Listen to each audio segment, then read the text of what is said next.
Can't start the show without my cup of tea. Good morning. How are you? Welcome to the show. I'm Jack Gately, broker here at Jack Gately Real Estate, and welcome to October 3rd, Real Estate News for Real Estate Agents. Thanks so much for joining us. It's a beautiful day in beautiful Plymouth. Yes, a fantastic day. I can't believe I forgot the most important thing, my cup of tea. Wow, it's still a little hot.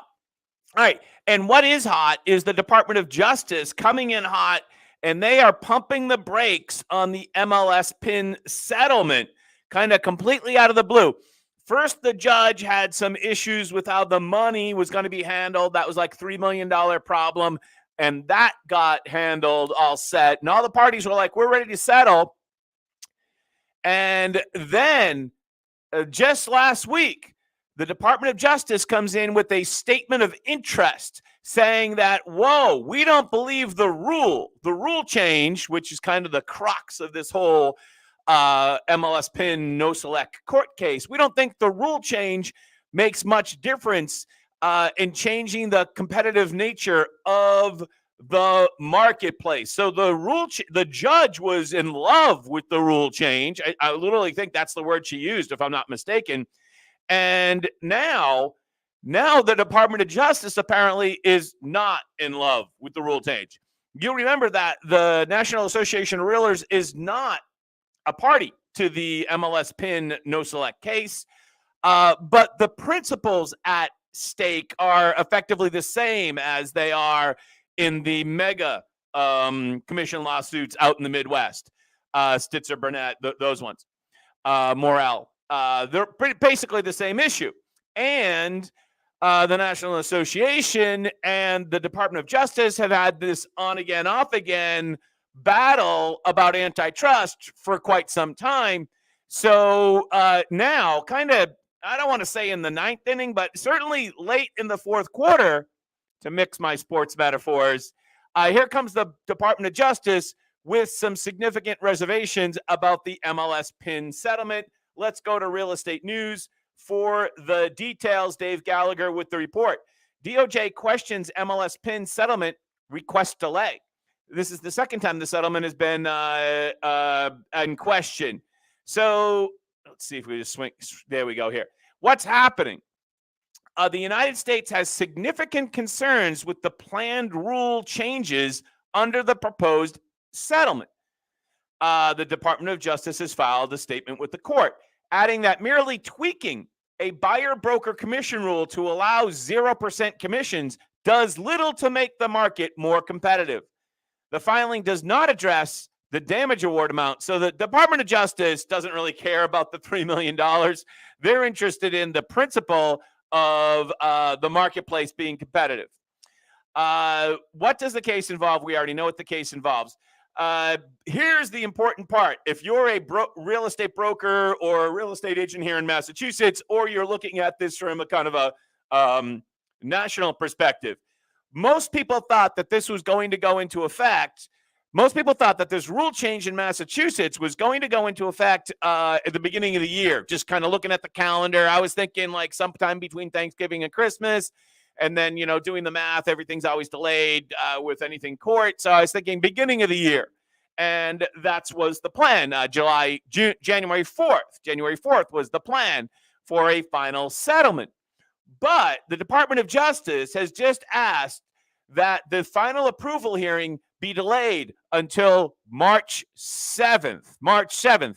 So I'm thinking when the Department of Justice comes into federal court and asks a federal judge to pump the brakes on the whole situation, I'm thinking that the judge is probably going to offer some deference to the Department of Justice. And I'm guessing that this probably will result in an additional delay here with the MLSPIN case. Now, there's not been a ruling from the judge whether or not there'll be a delay. I'm sure the parties will get an opportunity to respond.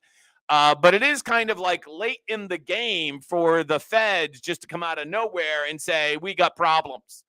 And it wonders, this whole MLSPIN no select case thing has always been, it's very important if you're here in Massachusetts, but it's really been a sideshow compared to the mega lawsuits out in the Midwest.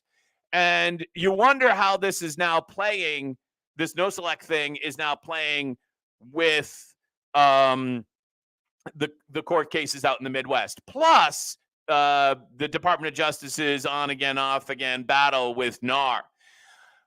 Now, just as some background for those of you who are not from Massachusetts, MLSPIN covers all of Massachusetts, actually covers some other states as well. And it has kind of a lock on about 80% of the marketplace here in Massachusetts. So it is also very important to note that the MLSPIN is broker owned. It's not owned by the National Association of Realtors or any local realtor board. So you don't have to be a realtor to join it. It does seem, especially after yesterday's news where Redfin announced that they are leaving the realtors wherever they can, that there's this push to bifurcate membership in the Realtor Association with membership in the multiple listing service, which I am absolutely positively applaud.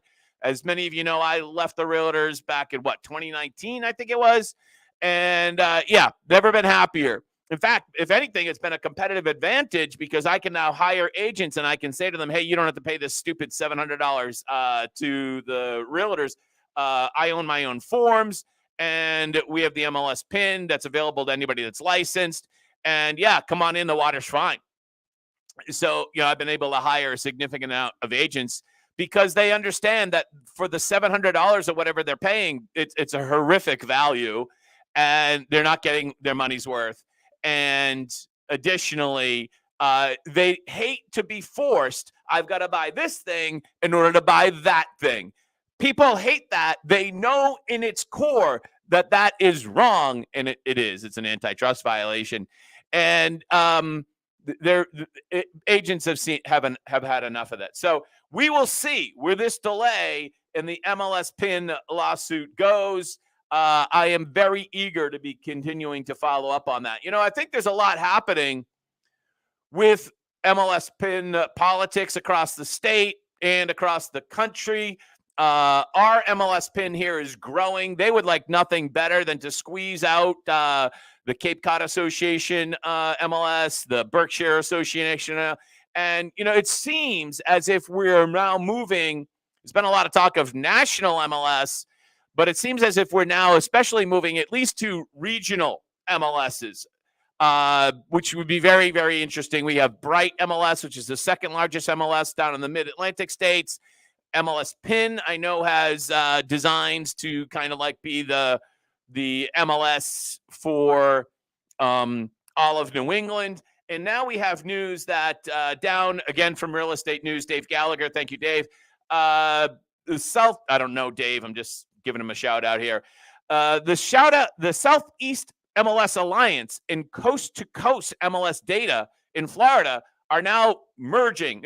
Unofficially, it's a merger. It's basically a merger. So that's a lot of states. That's Tennessee, North Carolina, South Carolina, Georgia, Florida.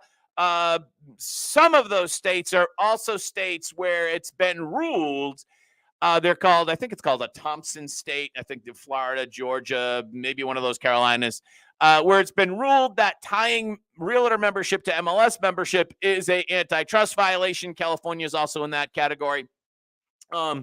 So this is really interesting, where I think because of the lack of volume in the marketplace, that is affecting MLS PIN revenue or MLS revenues all across the country in the various fiefdoms that they're in. It's affecting everyone's revenue. And I think MLSs are starting to say, okay, well, we have to look for some economies of scale. And this is going to be a trend, I think, that is going to continue.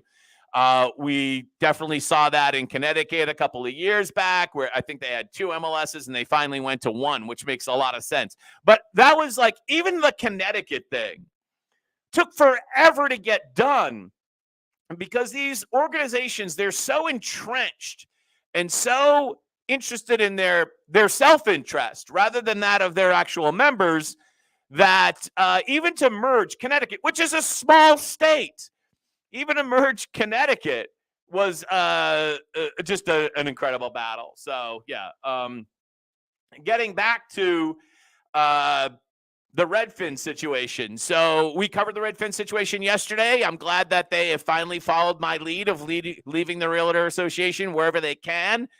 They did indicate that there are going to be some markets where they won't be able to because that will cut them out of the MLS entirely. They won't basically close them down, which actually proves their point, really, that that the whole we have to be a member of one thing in order to buy another thing is an antitrust violation. It kind of proves the point. I'm so glad that they finally joined me in leaving the MLS.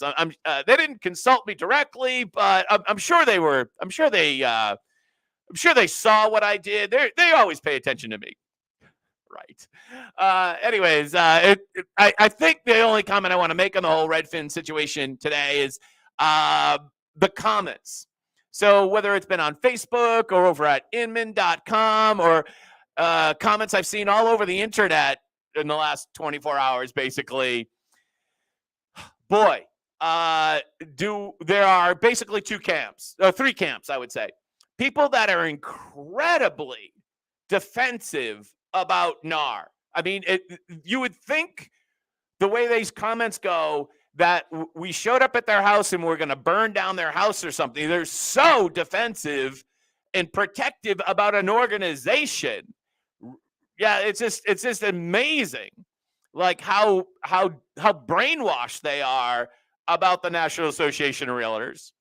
And then there's a bunch of other people on the other side of the spectrum that I fall into this category, where they're like, yeah, way to go, Redfin, right? Let's tear it down. By the way, I'm a small, business, right? Really small. I got 35 agents in a real estate school. Like, I'm not a multi-million-dollar operation here. So the more disruption in the marketplace, the happier I am. Right. That's exactly why I'm cheering for this. Completely self-interested. Plus, I also think it has the added benefit of being better for the consumer and better for the agent. It's a threefer. So there's plenty of people on that side. They're like, fantastic. We've had enough of NAR. Enough is enough, to quote Redfin. And then the third category of people is people that have no idea what they're talking about. And this is a significant point. I would be close to say that there's like maybe 50% of all commenters across Facebook, YouTube, the TikTok, everything. Like, it's amazing how many agents out there don't understand the concept at stake with the commission lawsuits. They don't understand the concept of antitrust. It's just shocking how many agents are out there fall into that category. All right, so having spoken about that and had a lot of fun with this topic in the last day or two, we got to talk about interest rates. We got to talk about interest rates and the 10-year. Interest rates went up yesterday. So the government shutdown was averted for, what do we buy, 45 days or something like that. And I think bonds were kind of holding back ahead of the weekend, and because they were like, what's going to happen with that? And then once that got averted, bonds went back to going, the yields went up. When yields go up, interest rates go up. So our prior high recent high was 7.65, and yesterday we closed at 7.61. And unless something radical happens at the end of today, I can almost guarantee you we're going to pass the 7.65 number again. Because when you look at, thank you, Mortgage News Daily, for that number. When you look at the 10-year Treasury, and we're going to get into this a little bit more detailed here, but when you look at the 10-year Treasury, this morning at 8:45, we are at 4.729. 4.729. I told you on this channel that once we passed 4.34, it was off to the races. Resistance is broken. It was going to be a big break to the upside, so to speak. And now we're at 4.727. Wow. And it's just racing upward. This is a startling chart. Let me see if I can bring this up here for you. That's the 5-day. Let's look at the 1-month chart. The 1-month chart on the 10-year Treasury. There it is there. Can you spot the trend? Can you see the trend in the 10-year Treasury? Yeah, I can kind of see a trend. I detect a trend. Yeah, so that's what it is. Jack, why are interest rates continuing to go up? And why is the 10-year Treasury? Remember that the 10-year Treasury effectively sets interest rates. There is a spread between the two, but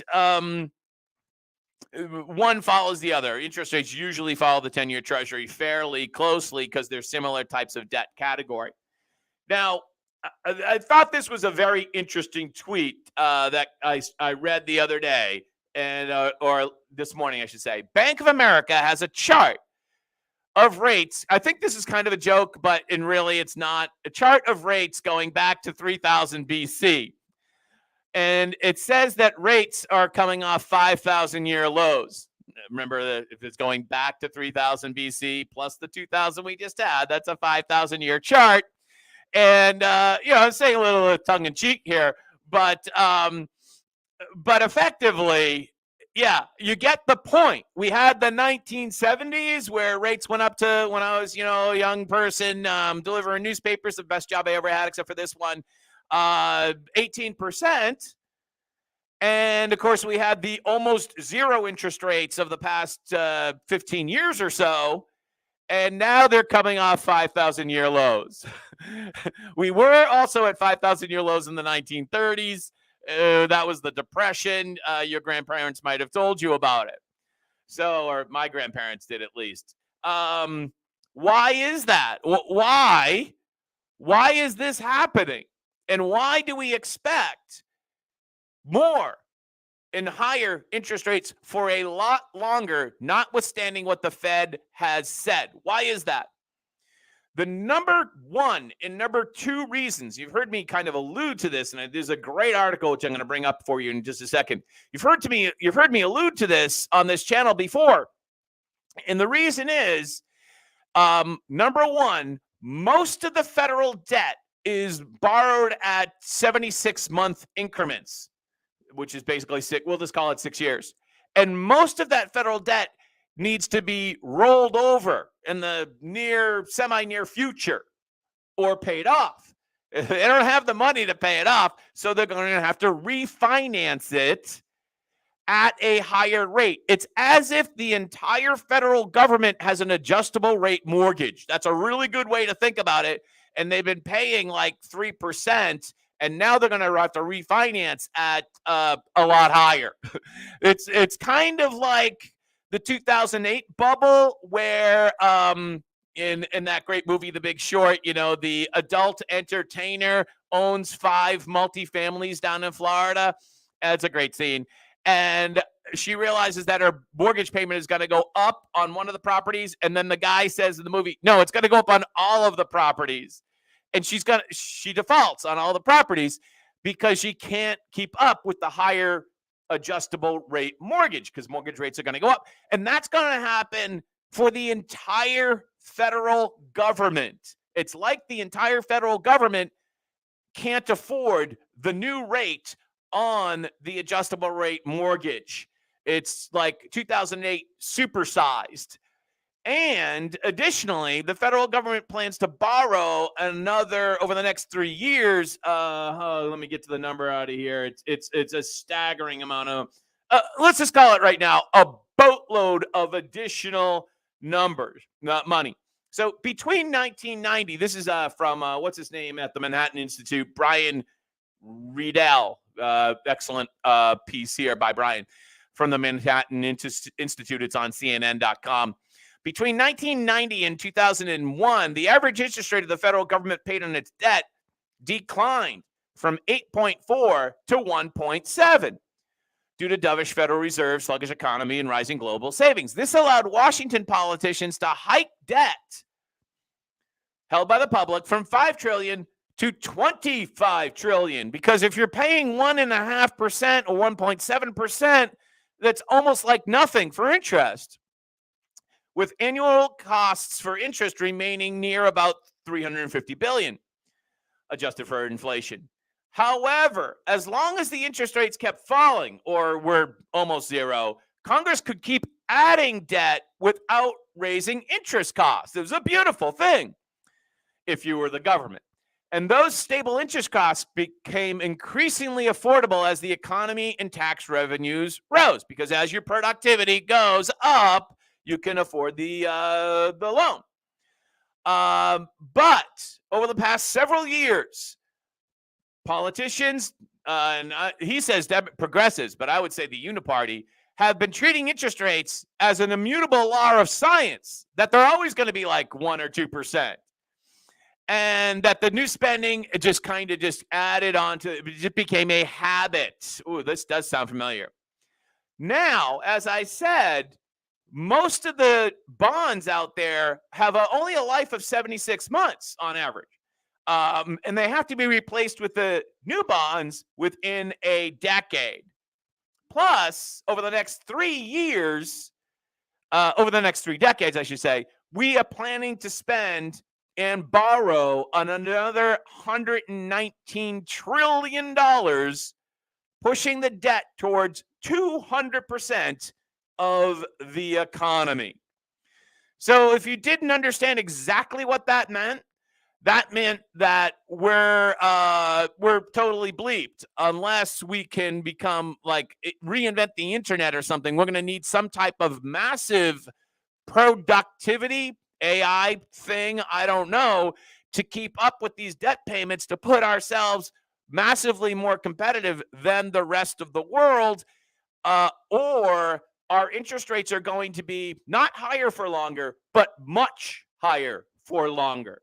We are definitely looking like we're going towards a place where interest rates are going to be much higher for longer. Plus, if the Fed gets its way, their whole idea is to slow down the economy, to cause a recession, to slow down inflation. But sometimes that doesn't work. Sometimes they slow down the economy and you still have inflation. What I call, as a reference to the old Let's Make a Deal show, which only had 3 doors. But in this show, it has 4 doors, in which case it's behind door number 4 is stagflation, which is inflation with a recession. Oh boy, complete disaster. But it does seem, and this is what's pushing. I mean, this is what's really pushing is this federal debt situation, and that basically they all have to refinance. It's effectively like an adjustable rate mortgage for the federal government. Instead of locking, what they should have done, which is what maybe a lot of you did, they saw that low interest rate over the last many years, and you locked in. You know, if you got a mortgage in 2000, let's just say 15, you locked in at 3% for 30 years. Why? Because you're not stupid. Why didn't the federal government do that? You can answer that question. You can finish that sentence for me, right? Why didn't they lock that debt in at the low interest rates? Instead, they bought debt for only, on average, 6 years. And now they're going to have to refinance it at much higher rates, which brings us to the fact that bond yields are going up.